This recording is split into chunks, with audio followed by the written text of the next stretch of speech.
alüminyum filtresini değiştireceğiz. Şimdi kabin filtresi de diye de geçiyor. Volkswagen 2009 plastik kapağın. Şurada bir tane var. Şu komple şurası kapak bu.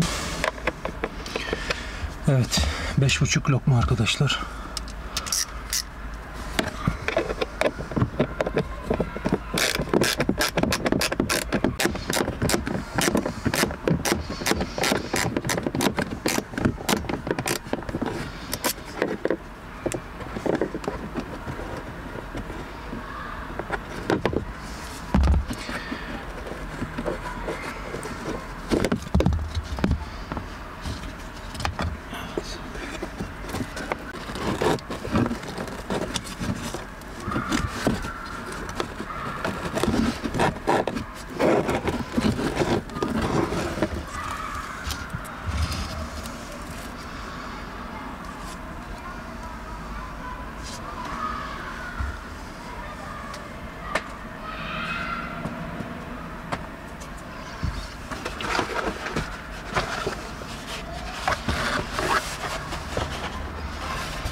Gördüğünüz gibi kardeşlerim, abilerim,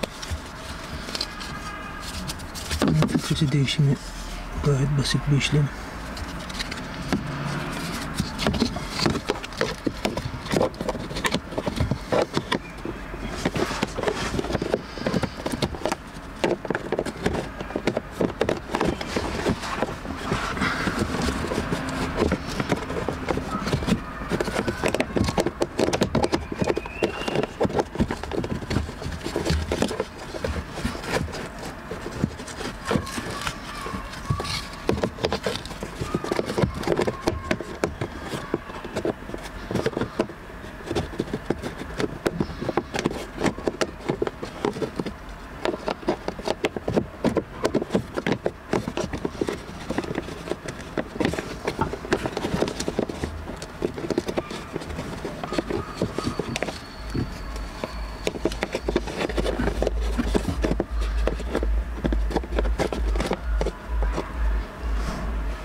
Evet arkadaşlar, bir videomuzun da, bir tamir videomuzun da, tamir demeyelim de daha çok bakım diyelim, videomuzun da sonuna geldik. Yeni bir servis ya da tamir ya da yeni bir videoda tekrar görüşmek üzere. Allah'a emanet olun. Sağlık saatte kalın inşallah. Selamun Aleyküm ve Rahmetullahi ve Berekatuhu.